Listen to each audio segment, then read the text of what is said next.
Hello दोस्तों, स्वागत है आपका आपके अपने YouTube channel create wealth with Atul में। मैं हूं आपका दोस्त अतुल गोयल। आज हम बात करेंगे येस बैंक के बारे में, येस बैंक से जुड़ी हुई कुछ न्यूज के बारे में और उसके बाद टेक्निकल्स के बारे में। फंडामेंटल्स अभी हम जानते हैं येस बैंक के किस टाइप के हैं, अभी रिजल्ट्स जो इन्होंने अनाउंस किए थे उसको भी एक बार हम रिव्यू जरूर करेंगे।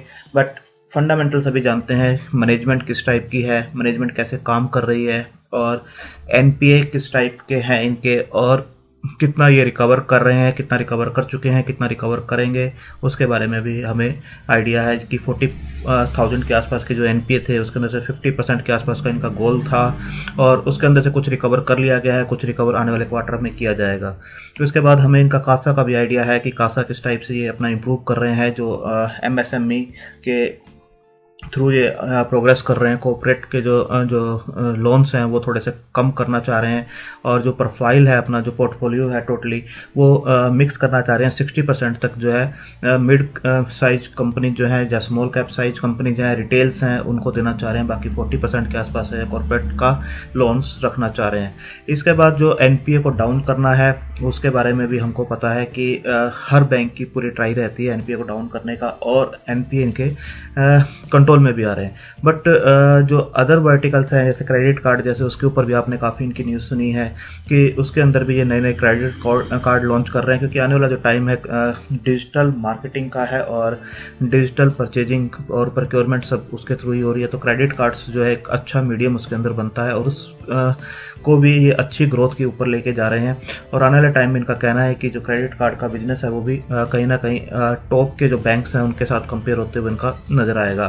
तो हर वर्टिकल में ये अपना अच्छा कर रहे हैं। तो फंडामेंटल अच्छे हैं, अच्छे हो रहे हैं और अच्छे होते चले जाएंगे क्वार्टर ऑन क्वार्टर, क्योंकि इस टाइप के जो बैंक होते हैं जो इस टाइप के मोड से निकलते हैं, अभी 8-9 महीने हुए हैं इसे, तो धीरे धीरे ही ये चीज़ें इंप्रूव होंगी। जो पेशेंस रख सकते हैं आने वाले टाइम में अच्छे उनको बेनिफिट्स इस बैंक में देखने को मिलेंगे।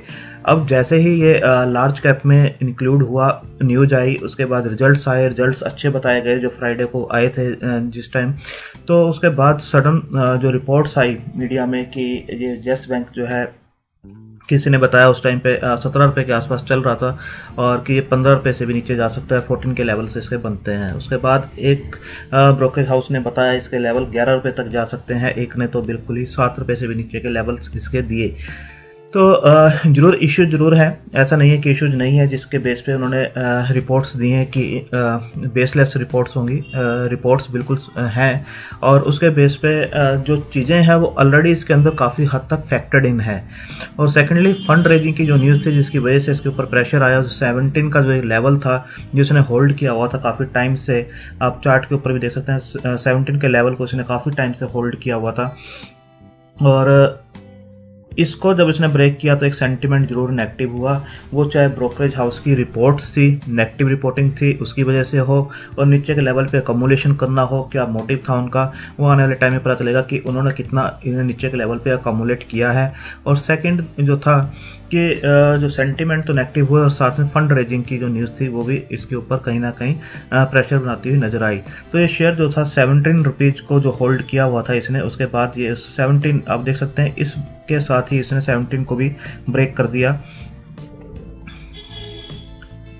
इस कैंडल के साथ 25 जनवरी को जो है 16 रुपये 25 पैसे का इसने लो बनाया और 17 को इसने ब्रेक किया। उसके बाद देख सकते हैं यहाँ पर इसने 15 का लो बनाया 28 जनवरी को और क्लोज होता है 15 रुपीज़ 5 पैसे के आसपास। सेकंड कैंडल आप देखेंगे तो उसका भी कैंडल का जो लो है 15 रुपीज़ के आसपास था 29 जनवरी को, और जो क्लोज होता है 15.75 के आसपास होता है। नेक्स्ट जो आप देखेंगे इससे ऊपर बनता हुआ नजर आता है। पर सबसे बड़ी बात है कि इस कैंडल, ये जो कैंडल है, लास्ट कैंडल जो बनी है फ्राइडे की कैंडल, आप इस कैंडल को देख सकते हैं 5 फरवरी की ये कैंडल है। 17 रुपये 45 पैसे का हाई था और 16 रुपये 75 पैसे का इसने लो बनाया था। तो इस कैंडल में खास बात यह है कि इसने फिर से 17 रुपये के ऊपर जाने की ट्राई की है, बट जो क्लोज हुआ है वो आप देख सकते हैं 16 रुपये 90 पैसे के आसपास इसका क्लोजिंग आया है। तो क्लोजिंग जो 16 रुपये 90 पैसे का आया है वो थोड़ा सा टेंशन वाली बात ये है कि जिसको भी फ्रेश एंट्री इसके अंदर अभी लेनी है, किस लेवल पे लेनी चाहिए, वो मेन डिस्कशन का टॉपिक है। तो उसको हम टेक्निकल चार्ट के ऊपर एक बार देखेंगे। उससे पहले हम देख लेते हैं 42,000 करोड़ के आसपास का बैंक है और जो प्रॉफिट्स इस बैंक ने अभी दिए थे, और 200 DMA से ये अभी नीचे काम कर रहा है। आप देख सकते हैं काफ़ी टाइम से ये 200 DMA से अपने नीचे काम करता हुआ आपको नजर आ रहा है। ये 200 DMA की लाइन है और ये शेयर का प्राइस है।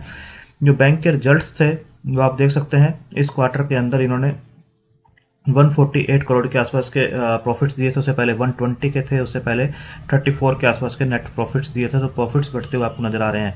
अगर ग्रॉस NPA की बात करें परसेंटेज की, तो ये आपको कम होता हुआ नजर आएगा, 17.30। उससे पहले आप देख सकते हैं 18.87 के आसपास था, 15.36 है जो लास्ट क्वार्टर के रिजल्ट्स इन्होंने अनाउंस किए हैं। और नेट NPA परसेंटेज भी आप देखेंगे तो 5.97 के आसपास जो हुआ करती थी वो 4.04 के आसपास है। तो एसेट क्वालिटी कंट्रोल में आ रही है, बट कहीं ना कहीं स्टिल जो है बैंकों के लिए जो चिंता की बात रहती है वो बिल्कुल इसके अंदर भी अभी बनी हुई है। इसके बाद आप देखेंगे जो FII की होल्डिंग है वो इंक्रीज होते हुए जरूर इसके अंदर नजर आ रही है। 1.66 से 15.01 के आसपास इनकी पहुंची है। और DII की होल्डिंग थोड़ी सी इसके अंदर दिसंबर क्वार्टर में कम जरूर हुई है, बट आने वाले क्वार्टर में देखना होगा जिस हिसाब से लार्ज कैप में से इंक्लूड किया गया है। जो म्यूचुअल फंड की जो होल्डिंग है किस टाइप से इंक्रीज होती है उसके अंदर नजर आती है। इसके बाद आप देख सकते हैं कि जो अपना कैंपेन इन्होंने स्टार्ट किया है, Yes Bank launches integrated campaign to inspire its customer. तो ये कोई भी इस टाइप की चीज़ नहीं छोड़ना चाह रहे हैं जिससे कि रिटेल इन्वेस्टर्स हो या कॉर्पोरेट हाउसेज हो उसको इंस्पायर ना किया जा सके। तो इन्होंने यस बैंक ने लॉन्च किया है नई उड़ान की नई जिम्मेदारी। तो आप देख सकते हैं ये कैंपेन, तो ये एक अच्छा स्टेप है। इससे पहले सेल्स फोर्स के साथ इन्होंने अपना टाई अप किया था, वो भी यस बैंक का एक अपना ही अलग टाई अप था जिससे कि रिटेल जो लोन्स हैं उनको इजी बनाया जा सके और रिटेल लोन बुक को इंक्रीज किया जा सके। इसके बाद आप देख सकते हैं ये 6 फरवरी के आसपास की न्यूज है, कल की न्यूज है, जो इन्होंने NSE और BSE दोनों को ही इंटीमेट किया था। आप देख सकते हैं यहाँ पर इसके अंदर अपडेट ऑन क्रेडिट रेटिंग्स हैं। Credit rating agency brickwork ratings हैं, डेट इंस्ट्रूमेंट है Tier 1 सबऑर्डिनेटेड बॉन्ड्स जो हैं, और प्रीवियस रेटिंग जो थी BWR BB+ स्टेबल। अब प्रेजेंट रेटिंग है रेटिंग्स विड्रॉन ऑन रिडम्पशन। तो आप इस न्यूज को देख सकते हैं कि ये जो रेटिंग है ये टेन्योर था लॉन्ग टर्म का। प्रीवियस जो अमाउंट रेटेड जो दिया गया था वो 90 करोड़ के ऊपर दिया गया था और Tier 2 सबऑर्डिनेटेड बॉन्ड्स के ऊपर दिया गया था, तो जो कि 90 करोड़ का था। अब रिडेम्पशन के ऊपर जो प्रेजेंट वैल्यू इसकी 0 है, ये लॉन्ग टर्म का था। और जो स्टेबल रेटिंग दी गई थी अब रेटिंग्स डाउन की गई है। आप देख सकते हैं ये 6 फरवरी को इंटीमेट किया है यस बैंक ने, और 5 फरवरी को ब्रिकवर्क ने यस बैंक को इंटीमेट किया था। तो ये इस टाइप की न्यूज इसके ऊपर आती हुई दिखाई दे रही है। इससे पहले जो न्यूज थी 4 फरवरी के आसपास की न्यूज थी जो कि NSE BSE को इंटीमेट किया गया था। तो शेड्यूल ऑफ एनालिस्ट जो इन्वेस्टर्स मीट होती है, इनकी कॉल्स होती हैं वॉइस जो वीडियो कॉन्फ्रेंसिंग के थ्रू अटेंड की गई है यस बैंक के रिप्रेजेंटेटिव की। आप देख सकते हैं कंपनी नेम जो है टाटा हो, चाहे HDFC हो, PNB हो, रोहा, फेयर वैल्यू, काफ़ी जो इन्वेस्टर्स हैं इसके उसके साथ इनको पूरा का पूरा इन्वेस्टर्स मीट हुई है एशियन मार्केट सिक्योरिटीज वगैरह का। इसका टेक्निकल्स को अगर हम देखें तो टेक्निकल आप देखेंगे कि जो 1 डे के ऊपर देखेंगे तो न्यूट्रल नजर आते हैं। अगर ऑसिलेटर देखें तो जरूर सेल की तरफ इंडिकेट कर रहे हैं कि 9 जो है न्यूट्रल है, एक बाय है और एक सेल की तरफ इंडिकेट करता है। मूविंग एवरेज को देखेंगे तो एक न्यूट्रल है, 7 सेल की तरफ है और 7 जो है बाय की तरफ इंडिकेट करती हैं। तो ओवरऑल समरी को देखें तो 10 न्यूट्रल है, 8 बाय और 8 सेल है, यानी अभी ये न्यूट्रल जोन में है 8 बाय 8 सेल के साथ और 10 न्यूट्रल है। तो आप देख सकते हैं 16 को हमने बनाया है इस टाइप से, तो एक न्यूट्रल रेटिंग नजर आती है।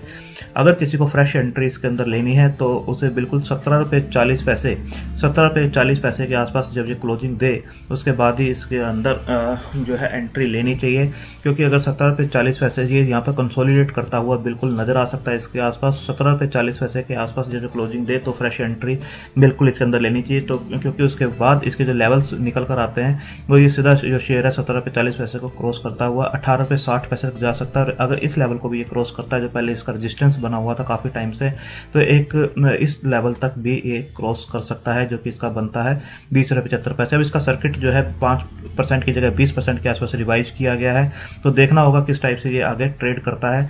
और जो स्टॉप लॉस है, अगर ये 17 को क्रॉस नहीं कर पाता है, अभी जैसे 17 को भी यहाँ पे क्रॉस किया बट क्लोजिंग जो है 16 रुपये 90 पैसे के आसपास ही आई है, तो 17 रुपये 40 पैसे के ऊपर फ्रेश एंट्री लेनी चाहिए। और जो पहले बने हुए हैं उनको लो लेवल के ऊपर 14 रुपये 90 पैसे के आसपास जो है बिल्कुल अलर्ट रहना चाहिए। देखो, जब शेयर मार्केट में हम काम करते हैं तो हमें अपना स्टॉप लॉस भी पता होना चाहिए और रेजिस्टेंस भी पता होना चाहिए, किस लेवल के ऊपर रेजिस्टेंस फेस कर रहा है और क्या टारगेट्स हमारे होने चाहिए अगर उस रेजिस्टेंस को क्रॉस करता है। तो अगर उस रेजिस्टेंस को ये ब्रेक नहीं कर पाता है तो शेयर क्या होता है, कुछ कंसोलिडेट करता है, कुछ कंसोलिडेट करते हुए थोड़ा बहुत नीचे भी आता है। अब यहाँ पर देखेंगे ये जो है इस लेवल को क्रॉस नहीं कर पा रहा था 18 रुपये 60 पैसे को। अगेन आप देखेंगे यहाँ पर इसने 18 रुपये 55 पैसे का हाई बनाया बट इसे क्रॉस नहीं कर पाया। तो एक रेजिस्टेंस यहाँ पर ये फेस कर रहा था 18 रुपये 60 पैसे 18 रुपये 55 पैसे के आसपास, बट जो था उसके बाद ये शेयर जो है नीचे आता हुआ 17 रुपये के आसपास इसने अपना बेस बनाना स्टार्ट किया था। आप देख सकते हैं 17 रुपये के आसपास बेस बना रहा था। तो सेम वे में अगर ये 17 रुपये को अब ये क्रॉस नहीं कर पाता है तो ये कहीं ना कहीं बेस बनाता हुआ 15 रुपये और 17 रुपये के बीच में कंसोलिडेट कर सकता है। और अगर अच्छी कोई न्यूज आती है जहाँ बैंक निफ्टी में अंदर उछाल आता है और 17 रुपये 40 पैसे को ये क्रॉस कर लेता है और क्लोजिंग देता है, 17 रुपये के ऊपर क्लोजिंग जरूरी है बट 17 रुपये 40 पैसे इसलिए जरूरी है क्योंकि ये जो लेवल्स हैं 17 रुपये 40 पैसे के निकल कर आते हैं कि वहाँ पर अगर क्लोजिंग देता है तो एक फ्रेश अच्छा अपवर्ड मूवमेंट इसके अंदर दिखाई दे सकता है और अच्छे लेवल दिख सकते हैं। फंडामेंटल कंपनी के अच्छे हो रहे हैं और आने वाले टाइम में और भी अच्छे होते हुए आपको नजर आएंगे। जो लॉन्ग टर्म के लिए इसे होल्ड कर सकते हैं तो ये अच्छे रिटर्न्स आने वाले टाइम में भी दे सकता है। अगर किसी ने नीचे के लेवल से वैसे खरीदा होगा तो उसे अभी भी अच्छे रिटर्न्स मिल रहे होंगे। जिसने इस लेवल पर खरीदा होगा 11 रुपये के आसपास या बीच में यहाँ कहीं पर भी खरीदा होगा तो उसे अभी भी ये रिटर्न दे रहा होगा। बट जो अच्छे लंबे टाइम के लिए होल्ड कर सकते हैं तो और भी अच्छे रिटर्न्स ये आने वाले टाइम में देता हुआ नजर आएगा। बट स्टॉप लॉस के ऊपर बिल्कुल 14 रुपये 90 पैसे और 15 रुपये के आसपास नजर रखनी चाहिए और ऊपर रेजिस्टेंस के ऊपर अगर ये क्रॉस करता है तो अच्छा मोमेंटम आपको दे सकता है। तो आप अपने फाइनेंशियल एडवाइजर से डिस्कस करके अपनी होल्डिंग कैपेसिटी और रिस्क टेकिंग कैपेसिटी के हिसाब से स्टॉक को कंसिडर कीजिए क्योंकि ये हो सकता है कुछ लंबे टाइम के लिए यहाँ कंसोलिडेट होता हुआ आपको नजर आए। थैंक यू, धन्यवाद।